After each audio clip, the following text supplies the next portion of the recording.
You can measure the size of an elephant. You can clock the speed of a cheetah, but you can't quantify the heart of a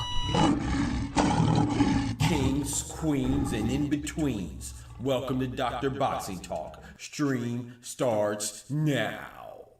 The champ is here! The champ is here! The champ is here! The champ is here! The champ is here! The champ is here! The champ is here! The champ is here! If I tell you I'm good, probably you will say I'm boasting. If I tell you I'm no good, you know one line.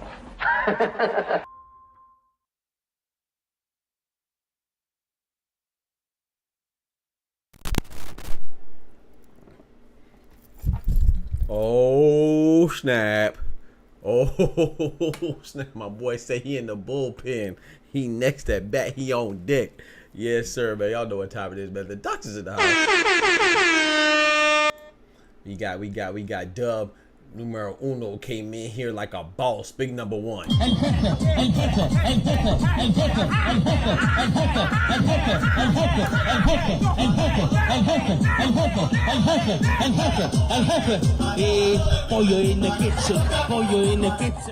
Yes, sir. My boy Dub in the building. I see you, Ty, in the building. My boy Oscar in the building. Yes, sir. We got Savage in the building. Let's go. One time for the ladies. What up, Savage? Let's get right. Let's get right. Did I miss anybody? Arnaldo in the building. What's good, mi hermano? He said, what's up? I'm ducking from cameras today. You can get... No, don't tell me they gave you the 5%, Ty. Don't tell me they gave you the 5%. So you said the other thing because you couldn't, you know what I'm saying, you don't have it on your hip. You know what I'm saying? You don't have it equipped. But don't tell me it's because you got the 5% tense. Someone take this clip from me. All right, y'all know what time it is, man. I appreciate y'all joining. Sorry that we didn't have the morning show. I just didn't have much to talk about, and I didn't want to be boring. But you know what? That's because I wasn't thinking outside the box, and shame on me. That's my fault, because I normally do, you know. But I've been keeping up with the times and trying to do stuff when the news drops, and you know, to keep up with everybody, what everybody talking about, what's hot. But we do our own thing, and that's how I've always been. So I'm actually ashamed of myself for that. But shout out to my boy Oscar for, you know what I'm saying, sparking some ideas and providing some suggestions and reminding me, like, yeah, bro, we make our own topics right here, man. We talk about boxing, everything boxing, not just some boxing, not just when they boxing, not just when him boxing or she boxing. We talk about boxing with everybody's boxing. So we always got stuff to talk about. So I wanted to apologize for that, man. You know, I'm gonna try to make sure that doesn't happen You know, I'm not gonna say never gonna happen again. You know, only time will tell. You know, but I'm very consistent. I'm gonna prove that. I feel like I've been proving that, but you know what I'm saying. You never know what God has in store. So, you know, definitely gonna be more locked in. So sorry about that. Like I said, I was bored. I was working. Yeah, because I appreciate that. But y'all know before we get to it, you know, we gotta say our prayers. So before we get too far into it, let's go ahead and bow our heads, please.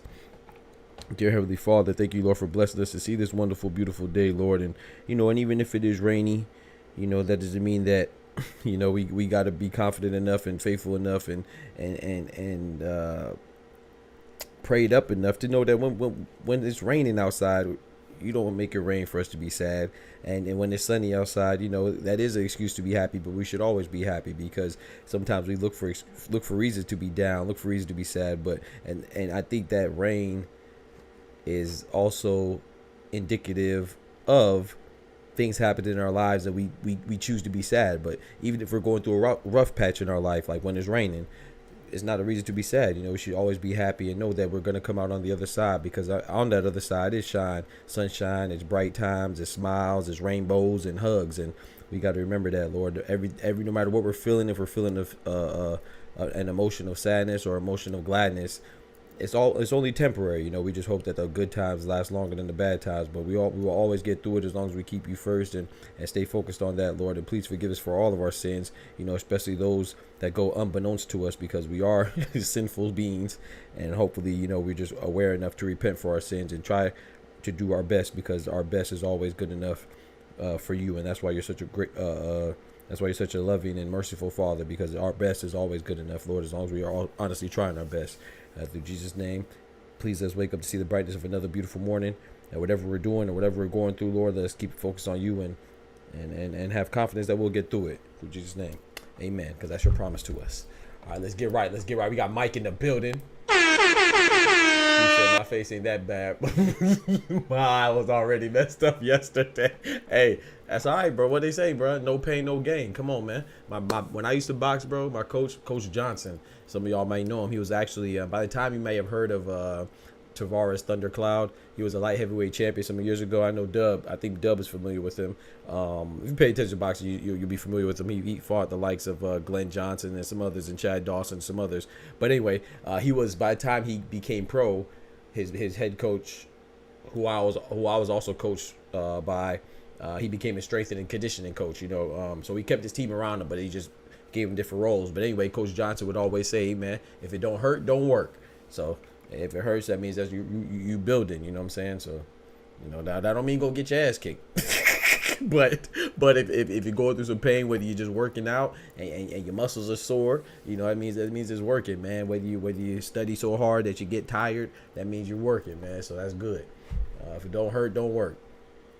Now, I mean, you go looking for pain and stuff like that, but don't let pain be a deterrent is the point. You know what I'm saying? Don't let pain be a deterrent, because usually when you're going through pain, you're usually building something, and something's getting strengthened. So let's get right. All right, man. So, oh, man. So you were bored at work. I appreciate you. You know, I'm a tighten up. Yeah. Because I don't get me wrong, because I'm up. You know, it ain't like I was like, oh, there's no morning show, so I'm sleeping or I'm not doing nothing. No, I'm up. I just didn't want to be talking about the same stuff everybody talk about, is speculating and gossiping and, you know, propagating rumors that have no foundation. So I'm not with that, you know. But we gonna get right though, man. So the news that we have today, we do have some breaking news today, right before I went live, you know, which is not really breaking. This is what we expected, what we anticipated, what we've also talked about, but now it's official, right? In an official capacity, the WBO has ordered Sebastian Fundora to, guess what? Defend his title against who? Terence Bud Crawford. You know what I'm saying? That's why we have right here elevated greatness, because, you know, people be hating on the elevation, but you can't hate on the elevation, because what do I always say? I respect all champions. Why? Whether it was one in the ring, whether you fought a lineal champion, whether you fought an undisputed champion, whether you fought for a vacant title, whether you were elevated after you had an interim title, or whether you were number one ranked and someone vacated or got stripped and you were elevated to a title holder. I respect all champions because you are in the position to get that. You know, now, of course, you're going to respect the person who beats the lineal champion more, or the person who fights for undisputed, you're gonna respect that more. I'm not saying every champion is the same, but every champion should and would and should and could be respected. That's what we're gonna do. We respect it. So now Terence Crawford, who's on the pound for pound list, I dare anybody to say if he gets elevated that he's not a real champion. You know what I'm talking about? So it's funny because, you know, when Boots got elevated, or even Brian Norman most recently got elevated once Terence Crawford vacated, you know, people were trying to down him and stuff like that, man. You got to tighten up, man. You know, hey, they're in that position to get it. Now, with like I said, the part that we already knew, right, was that Sebastian Fundora, he had to make a decision, right? He's going to fight Spence. That's what we all think, right? It was all the breadcrumbs. You follow the breadcrumbs that have been laid down. That at the end of that path for Sebastian Fundora, it seems like it's Errol Spence, which is why he hopped in the ring after Spence Fundora beat Tim Tszyu, right? So, and plus they're PBC fighters, so most likely he's gonna fight Spence. But if he fights Spence, it was always said that he would be stripped of the WBO, and now the WBO have come out and officially ordered that fight. So what's up to Fundora now? Fundora chooses to fight Spence, well, it'll be for one belt, the WBC, because the WBO he'll be stripped of it, and then Terence Crawford, who's currently the interim champion, will be elevated to full champion. And guess what? You could kind of say that Spence is looking out for Crawford. Just gave him another belt at 154. You know, for the other belts he got to be undisputed at 147, and then now Spence kind of jumped the line to get Fundora. So while if Terence Crawford doesn't get Fundora, then he can't get two belts at once, but he could get a belt without fighting. He could get elevated while he's relaxed, while he's going through some relaxation. You know, he can have his feet up and be potentially elevated to the WBO champion, and he'll have two belts. So I think that'd be either way it goes, that'd be dope, because I think Terence Crawford would beat Fundora either way. I don't think it'll be an easy fight, but I think he would win that either way, and then he'll get three belts. So if Fundora fights Terence Crawford and Crawford wins, he could have three belts at the end of the day, because he already has a WBA. So he could get the WBC and WBO. But if Fundora fights Spence, Terence Crawford will still get a belt. He'll get the WBO. So either way, he's coming out with more belts than he had before Fundora's next fight. So I think that's a dope position to be in by Terence Crawford. And yeah, we're going to see what Fundora elects to do. I think he's going to fight Fundora. I mean, he is Fundora. I think he's going to fight Spence. And yeah, we'll see how it goes. And then, but if he fights Fundora, if Fundora fights Crawford, and Crawford wins, he'll have WBA, WBC, WBO, and then he just has to go for the winner of Bakram Murtazalia versus Tim Tszyu. If Fundora chooses Spence, then Terence Crawford will have two fights to get undisputed at a third weight division. He'll have to fight the winner of Spencer Fundora and the winner of Tim Tszyu and Bakram Murtazalia. So what did he say going into this, right? This whole move to 154. He said first he wants Canelo. If can't get Canelo, can't get Cinnamon, then he's going to go for undisputed at 154, because he could get that potentially in 2 to 3 fights. He's right on schedule. Shout out to Bud, man, doing boss man things. My boy Ty said, but because was squabbling today, it was lit in the gym. That's what I'm talking about, man. They was dropping bombs in the gym. Let's go. That's what I'm talking about, man. Who y'all got, Keyshawn or Lemons? What's up, supporter in the building, man? I got Keyshawn. Right now, you know, especially with his last fight, right? Gustavo Lemos, he fought Richardson Hitchens. I do think Richardson Hitchens is good. He reminds me of like a Devin Haney type fighter, and I would love to see them two fight, because I think it'll be a chess match. But I think Keyshawn Davis stylistically, I think he's a better fighter than Hitchens. That doesn't mean that I think he'll beat Hitchens right now, but I think his toolkit is more. He has more in his bag. You know, he's more versatile. He has more tools at his disposal than Richardson Hitchens. And if he could get by Gustavo Lemos even right now, I think Hitchens is a more refined fighter than Keyshawn. But I think Keyshawn's fully capable of beating Gustavo Lemos. But it's gonna be a good fight though. I like it. I don't know if it's been finalized yet, but it's crazy how injuries have kept boxing at ease, like at Errol, like Errol and Fedora's. Yeah, facts.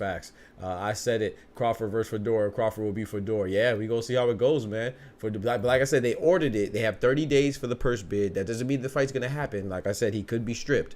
Remember, so that doesn't mean the Fundora Spence fight could still be on. But in the scenario that he doesn't fight Spence, and let's say Spence does something like retire or something like that, or maybe he can't get back due to his eye not fully recovering, then we'll see Spence and Crawford. I mean, Fundora and Crawford, excuse me. Fundora, Tim Tszyu versus Ortiz, and Bivol versus Beterbiev if it didn't happen because injuries. Yep, facts. You forgot one too. Remember Keith Thurman? Throw Keith Thurman in there too, Oscar. Throw Keith Thurman in there too. So yeah, it's been an injury plagued year, but it's also been a great year for boxing fans as well. PBC didn't move too slow, but all those people that keep calling guys email champions, keep that set. Facts. Talk to them. That's why I rock with Ty right there. That's why me and Ty be on the same time. Right there. Drop bombs on them, man. What'd you say for those in the back? My boy said, he said for those people that keep calling guys email champions, Yeah. keep that same energy. Yeah. Meaning, that's what I touched on when they want to call Boots the email champion because Crawford vacated or was stripped, whatever you want to call it. I think he vacated actually the IBF. Then it elevated Boots to it, and they called him an email champion, right? Same thing they did what they said about Devin Haney in one period of time. Same thing they're saying about Brian Norman Jr. Not too many, but some people are saying that because he did have an interim champion. He was an interim title holder, but he got elevated because Bud also vacated WBO. They call them email champions. So you're going to call the #1 pound for pound fighter in the world an email champion? And you see why I say that I respect all fighters and I respect all champions? Because at the end of the day, you have to be in that position. The belt didn't just randomly get emailed to anybody. It didn't get emailed to me. It didn't get emailed to the person that was ranked number 20. You know what I'm saying? 20th on the rankings of the IBF. It got emailed to Boots because Boots was #1. So he was in that position. So that's what I always say all the time, because now we got to call their bluff. Now you look at hypocritical, and the hypocrisy is ugly.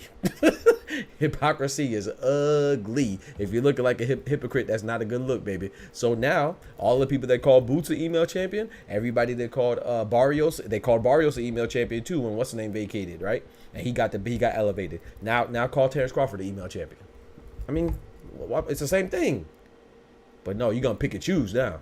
Yeah, that's what I'm talking about. So even if we agree or disagree, that doesn't matter. But just please be consistent, because I'm going to call you out on it. So I better hear nothing but Bud being email champions, even though I disagree. But I better hear this. I keep the same energy. Let's keep it going. Who was the WBC belt? Is it Bud? WBC is Fundora. Fundora has a WBC. Yeah, thank you, Ty. Yep. Fundora has WBC and WBO. Crawford has WBA. Bakram Murtazalev has IBF. For 154. Another channel said that I was in the make-believe world, and look, it may happen. Yeah, I don't know why people talk crazy. Yeah, I don't know. I'm not. Yeah, it could happen. Yeah, but we knew that it could happen since I don't know why they said you're a make-believe world. That means they weren't paying attention. It could always happen. That doesn't mean it's gonna happen, because most likely Spence with PBC, Tim Tszyu with PBC, Fundora with PBC. Spence and Fundora is probably gonna be the fight that happens. But you know, Crawford and Fundora was always on the table, of course. I don't know why they told you that. They're crazy. So Ortiz is his Mando then. Throw Keith Thurman in the trap. That's crazy. Nah, one time is the truth. Not just Boots. It's guys out here saying that all the force. Yeah, facts. Yeah, exactly, Ty. That's why I named everybody. Barrios. Stanionis is about to be elevated, so they're going to call him, right? Because Bud has a belt at has a WBO belt at 147. No, that's what Boots got. WBC belt. Once at 147, once Bud vacates that, WBA? Damn. 147. Sorry, Barrios has a WBC. Boots had Stanionis has an interim WBA. Once Terence Crawford vacates the WBA, then Stanionis will be elevated too. Right. So they've been calling all the 147 champs email champs. Of course. Yeah, so keep that same energy, man. But they not. Because, you know, people don't... One thing people on the internet hate, boy, is accountability. They hate accountability, boy. They're going to be like, no, Bud forced him out of his belt, right? Yeah, Stanionis. Yep, thank you. Yep, WBA, exactly. So I think this is good news because I think that it's coming towards the end. You know, we want to see the Fundora... Wait, what? We want to see Fundora versus somebody, right? So I think this is good news because it's coming to an end. Whether Fundora elects to fight Bud for the WBC and WBO, I think that would be most advantageous for Bud. He'll get 2 belts at one time. I have the opportunity to get 2 belts at one time because Fundora's he's not walking the park. Even though I think Bud will win. Or, you know, Bud could get a belt without doing nothing, with just having his feet up if Fundora elects to fight Spence instead of him. So, you know, which I think either way is good. You know, I kind of want to see. I wouldn't mind either route Fundora takes. You know, it's up to him. The only email champ is that's crazy. Don't do my boy Rolly like that, bro. Come on, bro. Don't do Rolly like that, man. Pitbull should fight Nick Ball. Pitbull should fight Nick Ball. Nick Ball's at 126. Shut up, bitch.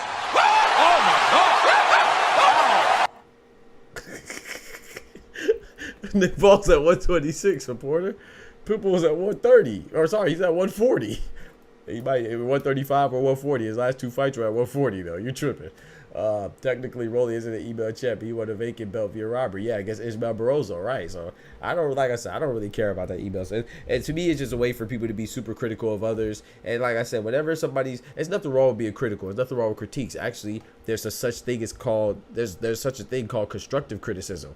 But a lot of times when people criticize, they're not coming from a genuine altruistic place. They're coming from a place of malice, a place of nefarious intent, you know what I'm saying, diabolical movements, you know what I'm saying. So it's not that they want to help you get better, they just want to tear you down further. So when you come up with things like email champions, internet champions, or fake champions, it's just because it's usually coming from a person who never accomplished anything in life, so they don't know what it is to even be in a good position to get something handed to you as a reward, you know what I'm saying. So it's just when people are super critical, always look at the people who are very, very, very, very, very critical of others.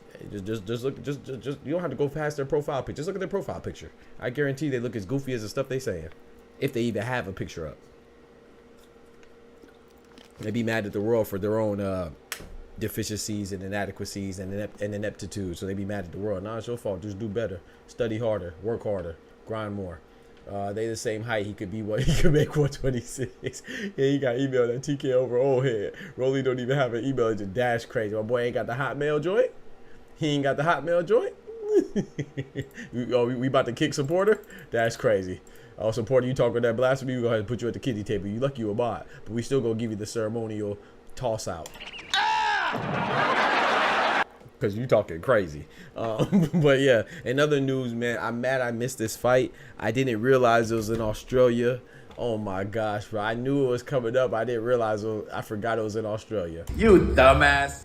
So I missed Nikita Tszyu versus who's the guy he fought? That was a good fight. I watched the highlights. It was Nikita Tszyu versus Mazodier. That was a good fight, man. It was a slugfest. Nikita Tszyu was a 10-rounder. He stopped him in 9. It was a good, like I said, I only saw the highlights. They showed every round, but they didn't show the entirety of each round. It seemed like a good fight, man. So shout out to Nikita Tszyu. It was a nice little step up for him, and he definitely conquered him.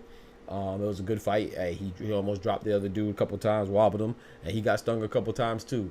So it was a good fight. I wanted to catch that, man, but I forgot it was in Australia, so it came on early this morning, so I missed it. When I say early, I'm talking about like 5 o'clock type numbers, 6 o'clock, 7 o'clock type stuff.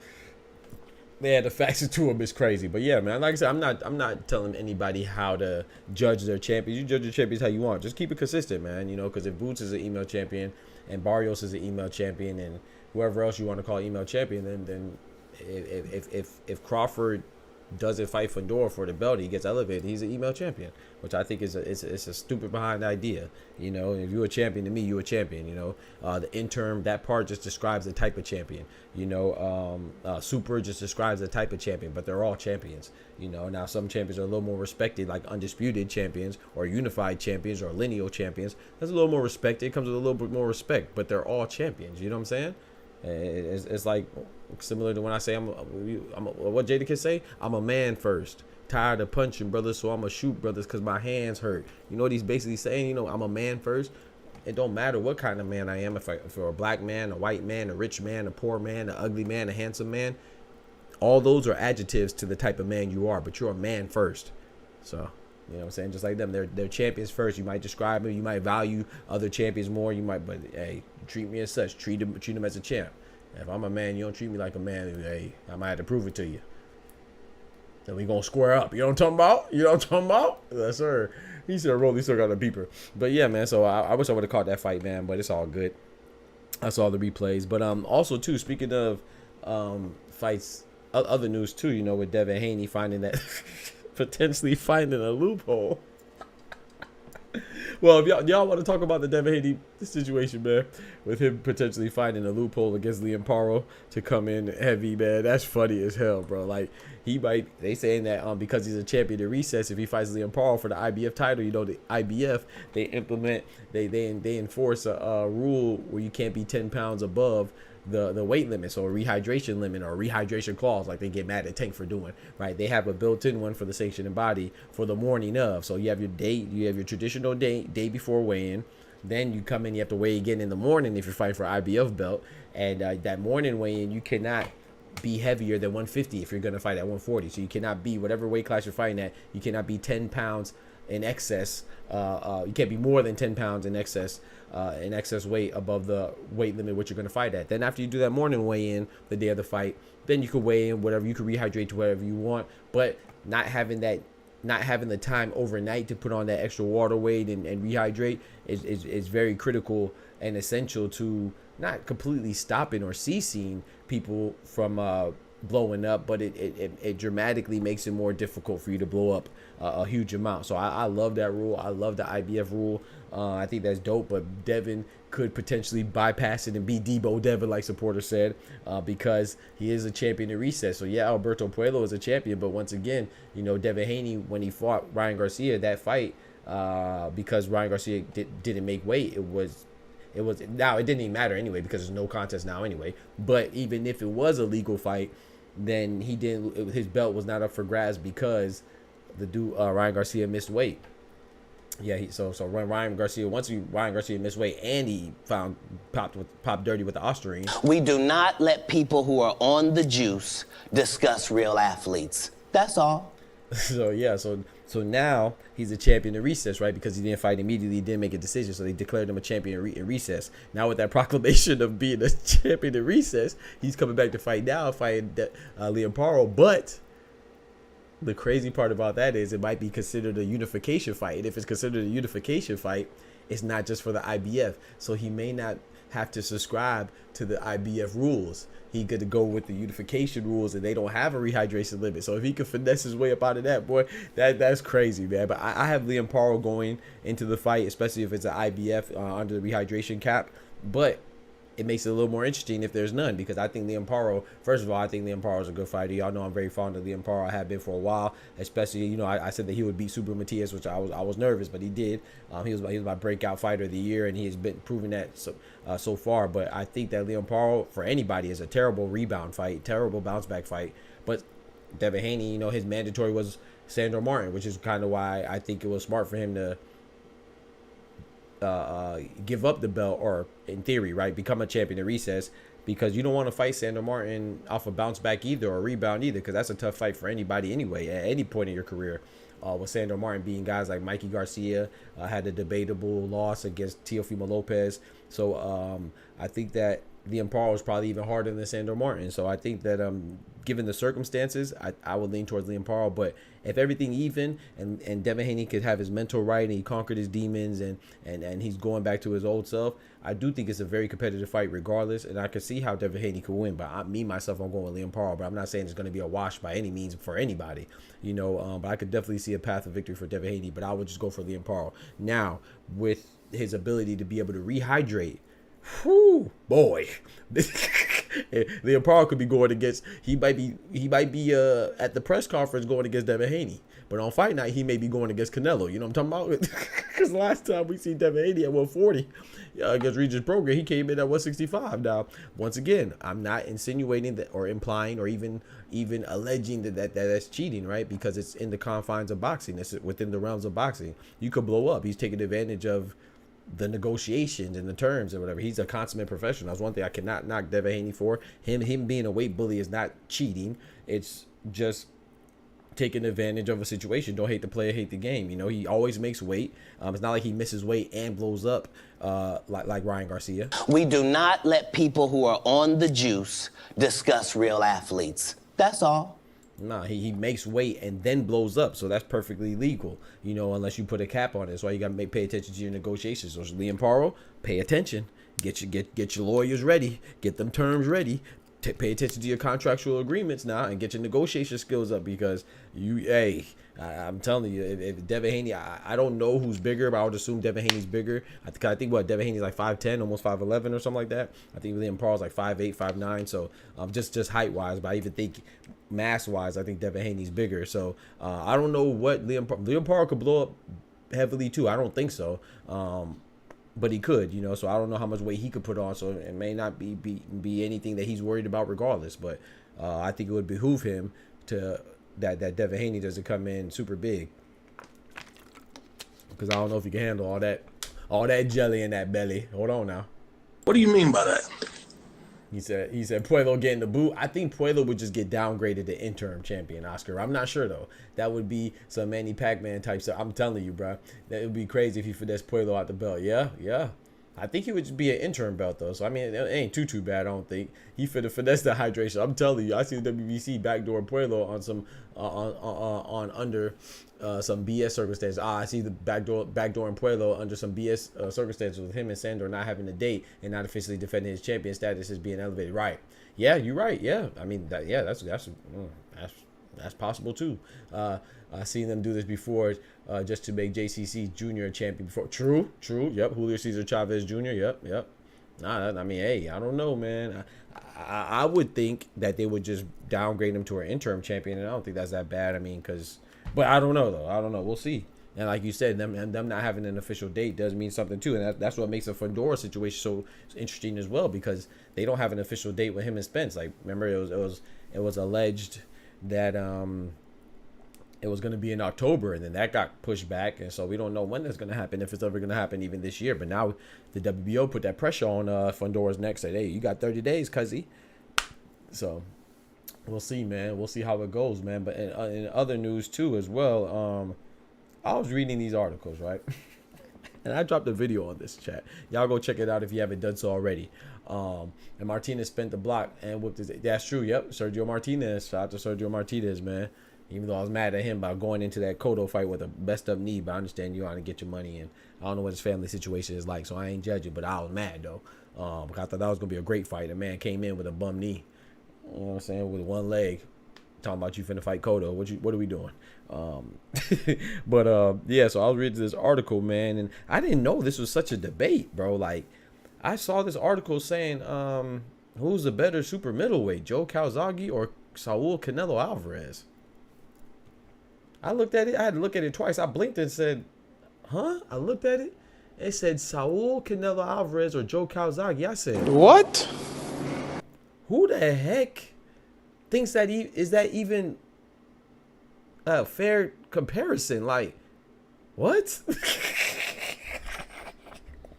Like, then this is no disrespect. I know Joe Calzaghe is 46-0. Shout out to him.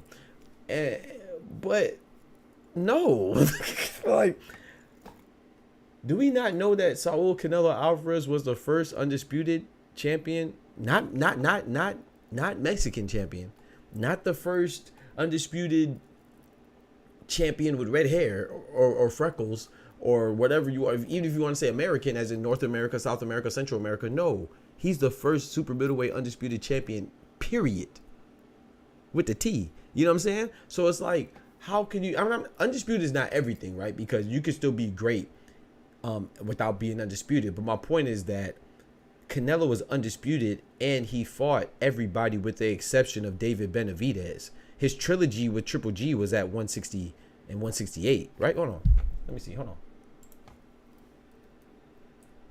Let me see, actually. I could be wrong about that, actually. I know one was at 168. Let's see the other one. Yeah, so two of them were at 160 and one was at 168, correct? Or maybe it was one at 160 and two at 168? Or two at 161? I don't remember. One at one, yeah, two at 160 and 168. So his third one, yeah, so I was right. The trilogy, the third one was at 168, right? He also fought, he also has 4 successful defenses at undisputed, and it would still be counting if he wasn't stripped going into Berlanga. He's about to fight Edgar Berlanga, who's ranked #1. And I'm telling you, Edgar Berlanga is a bad opponent for Canelo. Edgar Berlanga would be a great opponent for Joe Calzaghe. Why do I say that? Because Joe Calzaghe, his best win is Jeff Left Hook Lacey. No disrespect to Left Hook Lacey. He's good. But if you're going to say he's the best at super middleweight, that can't be your best fighter on your resume. Neither can Mikhail Great Dane Kessler. Those are his 2 best wins. Now, if you want to say, no, but he fought Roy Jones. He fought B-Hop. He fought B-Hop when B-Hop was 43. He fought B-Hop and Roy Jones in 2008. It is 2024. That's 16 years ago. B-Hop is 59 years old. 59 minus 16 is how much?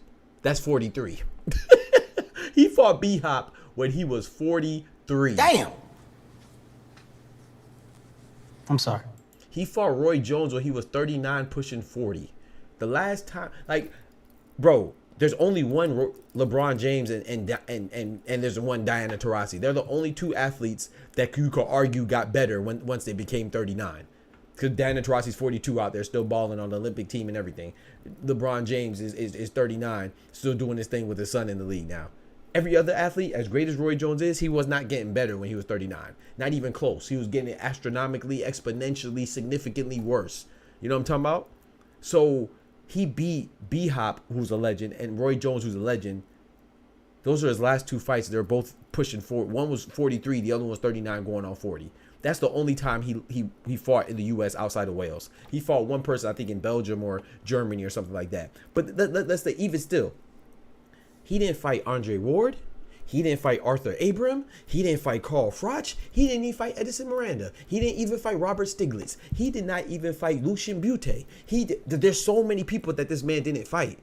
His third best win is probably Sakio Bika and Peter Manfredo. You know where they came from? The Contender Show. No disrespect, because shout out to Sergio Moore, he's a beast. Shout out to Manfredo. Shout out to Alfonso Gomez, who fought Canelo. They're beasts. They're good. K9 Bundreds also came off a Contender. Steve Forbes also came off a Contender. Grady Brewer, there's some good fighters there. But my point is that your best fighter, your best win, cannot come off of somebody from Contender and claim that you're a better super middleweight than a guy who won undisputed.